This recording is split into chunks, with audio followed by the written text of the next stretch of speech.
This is an introduction to quantum numbers. Quantum chemistry treats the electron as a wave rather than a particle. The focus then becomes the energy of the electron rather than the velocity or the position of the electron. Electrons are found in orbitals. Orbitals are electron clouds, basically regions of space where an electron can be found. It's determined using mathematical probability. If you look at this diagram, each little blue dot represents where an electron could be. You'll notice that it's darker blue at the center where the x and y axis, x, y, z axis meet, and that means that there's a greater possibility of finding an electron near the center of this region. These orbitals are characterized by a set of quantum numbers. The first two quantum numbers identify the type and energy level of the orbitals. The first quantum number is called the principal quantum number, and it's represented by the letter N. So the principal quantum number is a whole positive number, and it specifies the energy level of the orbital and the size of the orbital. So as N increases, the size of the orbital also increases, as does the energy level. So if this circle represents a 1s orbital, the next energy level up would be the 2s orbital, so it would be bigger. It is a higher energy level, and it is a larger orbital. The next s orbital is a 3s orbital. It is larger in size than the 1s and the 2s, but it is also understood to be a higher energy level than the 1s and the 2s. And these labels, the 1s, the 2s, and the 3s, identify the orbitals. The n value is represented by the number. So these are labels for the orbitals, the 1s, the 2s, and the 3s, and the n value is the number associated with it. So as the n increases, the size of the orbital increases, and the energy level is higher. The secondary quantum number, L, indicates the shape of the orbital. So N tells you the energy level and the size. L, the secondary quantum number, tells you the shape. And the allowed values are from 0 up till n minus 1. And the value indicates the shape. So if you are a 0, you're an s orbital. If you're 1, you're a p orbital. 2 is the d orbital, and 3 is an f orbital. But the orbital shape is not the shape of the letter.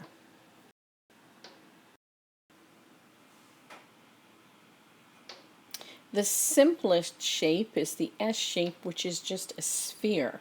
It's not a circle because it's not two-dimensional, it's three-dimensional. So it goes along the x, y, and z plane. So your s orbital is a sphere. P orbitals are in the shape of basically two barbells or two balloons facing each other. D get a little more complex, and F are even more complex. So let's use this information. Okay, so let's use this information. If n equals 1, so our principal quantum number is 1, the first energy level, our L value can only be 0. So that means we are following the rules. You can go from 0 up to n minus 1. So if n is 1, 1 minus 1 is 0. So on the first energy level, we have the 1s orbital. And this label comes from the principal quantum number and the secondary quantum number. So this is a 1s orbital. If n equals 2, L can be equal to 0, but L can also be equal to 1 because it stops. Your values for L stop once you get to n minus 1. So this means we're on the second energy level, so this is a 2s orbital and a 2p orbital. So the 2 comes from the principal quantum number, and the L values tell you the shapes of the orbitals. So if n equals 2, we've got a 2s orbital and a 2p orbital. If n equals 3, you will have L can be 0, L can be 1, and L can be 2. Cannot have an L equals 3 because that falls outside of the exclusive zone. Has to be up to n minus 1. So what this means is we have a 3s orbital, a 3p orbital, and a new 3d type of orbital. So if n equals 1, we've only got one type of orbital. If n equals 2, we've got two types of orbitals. And if n is 3, we have three types of orbitals. So for every value of n, there are n types of orbitals.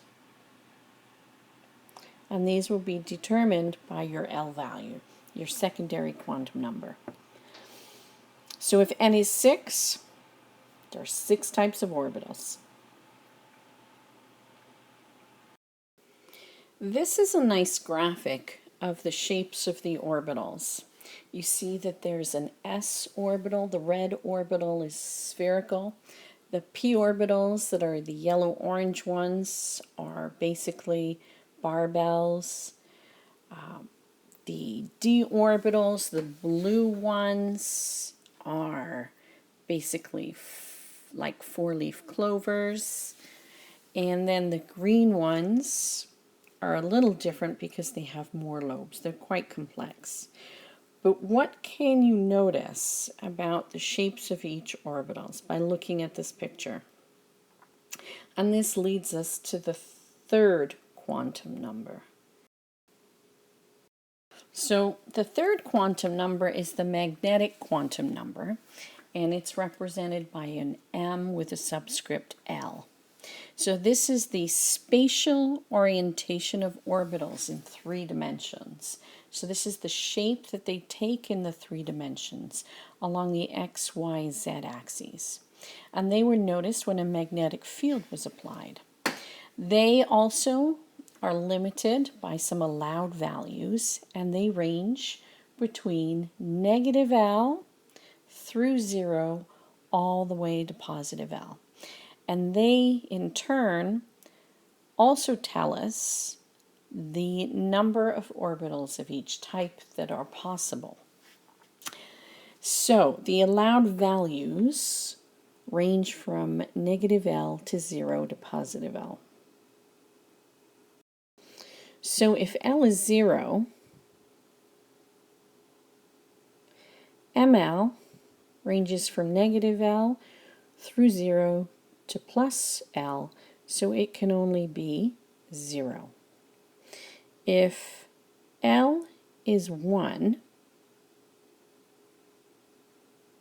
ml goes from negative L to positive L, so it can be negative 1, 0, or plus 1. If L is 2, ml can be negative 2, negative 1, 0, 1, or 2. If L is 3, ml is negative 3, negative 2, negative 1, 0, 1, 2, or 3. So the L value determines our ml values and how many ml values there are. So what this actually gives you is the number of each type of orbital.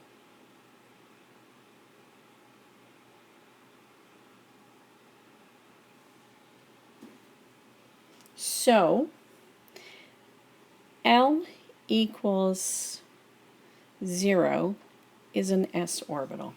There's only one ml value, so each energy level can only have one s orbital.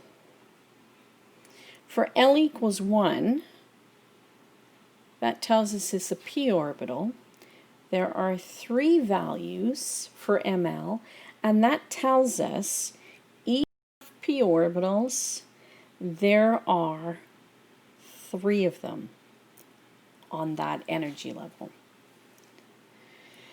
If L equals 2, we have a d orbital, and there's 1, 2, 3, 4, 5 possible ml values, which tell us that if our energy level has d orbitals, there's going to be 5 of them. If L equals 3, we have f orbitals, and there's 1, 2, 3, 4, 5, 6, 7. So if you have an energy level that has f orbitals, there will be 7 f orbitals on that energy level. So if we look at the diagram again, we can now make a connection to how it uses L values and ml values. So our L value tells us that the top red diagram is an s orbital. So L was 0.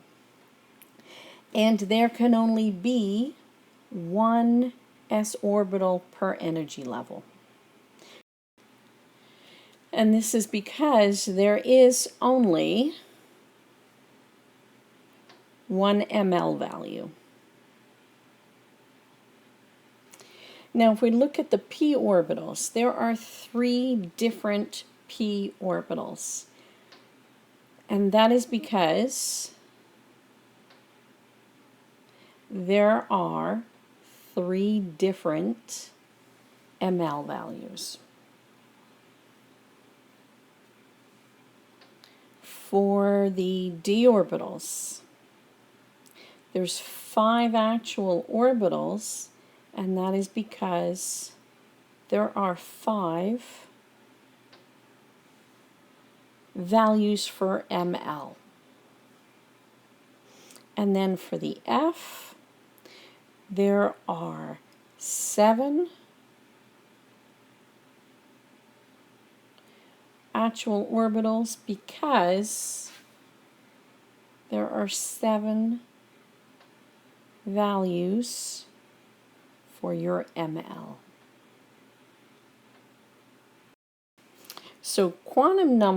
quantum chemistry uses quantum numbers, and the first three quantum numbers identify orbitals. So the principal quantum number tells you which energy level you're on.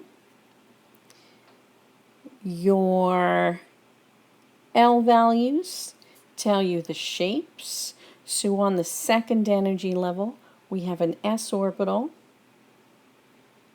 and we have a p orbital. So those are the two types. And then our ML values for each of our L tell us how many of each type we have. So we have 1, 2 s orbitals and 3, 2 p orbitals, and they happen to run along the three axes. So in a nutshell, these are how the first three quantum numbers apply to atomic orbitals, which is where you find electrons. So N is very handy. N tells you the energy level, like the first, second, or third energy level. But it can also tell you the types of orbitals that exist on each energy level. So if N is 1, there's only one type of orbital. That is the s orbital, because L can only be 0. For N equals 2, there are two types of orbitals. They are the s and the p orbital, because your L value is 0 and 1. On the third energy level, there are three types of orbitals, because there's 3 values for L. So this tells you the types. Tells you rather how many types. You have to look at the L to know the actual type of orbital. N squared will help you know the total number of orbitals on an energy level. So if N squared, if you've got N equals 1, N squared is 1, you have only one orbital. That's the 1s orbital. If you take the second energy level, N is 2, N squared would be 4.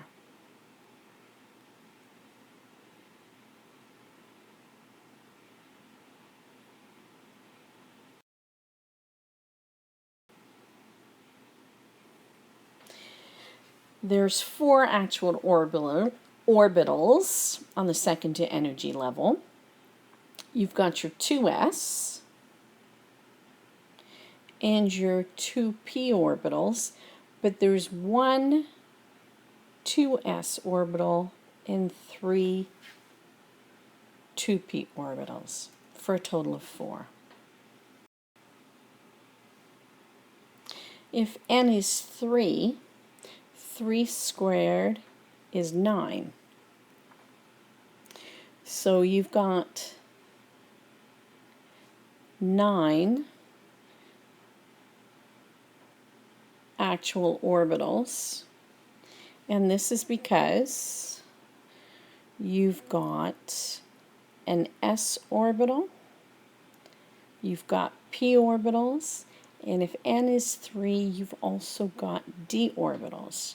And each type of orbital, so there's 1 type of s orbital, 3 different p orbitals, and 5 d orbitals, for a total of 9 orbitals.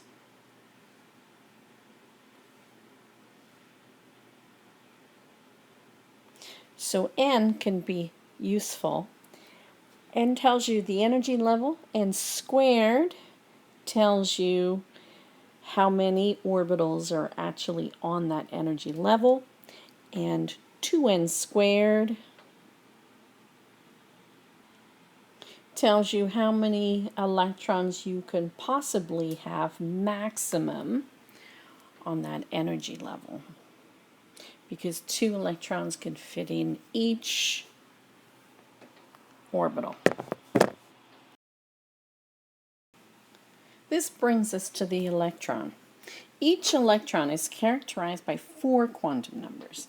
The first 3 quantum numbers are the same as the orbital that it's located in. So the principal quantum number, the secondary quantum number, and the magnetic quantum number. So there's an additional one for the electron. This 4th quantum number is called the magnetic spin, and its symbol is ms, and there are only 2 values for ms. Ms can either be plus 1/2 or negative 1/2, because an electron will either spin up in an orbital or spin down in an orbital. So we give, by convention, we give it a plus 1/2 if it's spinning up and a negative 1/2 if it's spinning down. So an electron could have the following 4 quantum numbers.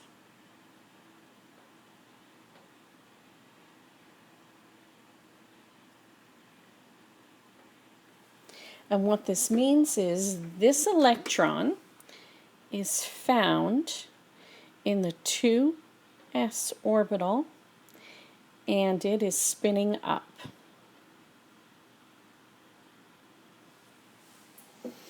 No 2 electrons in the same atom can have the same 4 principal quantum numbers. This is very important. Okay, no 2 electrons can have the same 4 quantum numbers. You can only fit 2 electrons in each orbital. So each orbital can be empty, have 1 electron, or at maximum 2 electrons in it. Because it can have 2 electrons in it, they must have 4 unique quantum numbers. So the first 3 can be the same. What'll differ is the magnetic spin number. So I can have 2 electrons in my 2s orbital.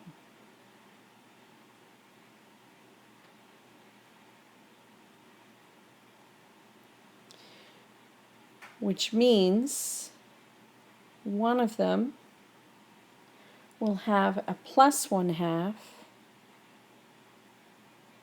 Here's the second set of 4 quantum numbers. The last number is different. So, you'll come across this in your studies. No 2 electrons can have the same 4 quantum numbers in an atom. And this is because if you have 2 electrons in the same orbital, they will be spinning in opposite directions. And that is your intro to quantum numbers. So in summary, there are 4 quantum numbers. Principal quantum number, secondary quantum number, your magnetic quantum number, and your magnetic spin quantum number. The first 3 are used to identify orbitals.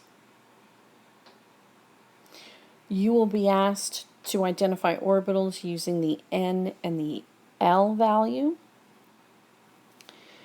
And then if you have all 4, you can identify actual electrons. Orbitals house the electrons. So if you know the 4 quantum numbers for your electron, you know which orbital it is housed in.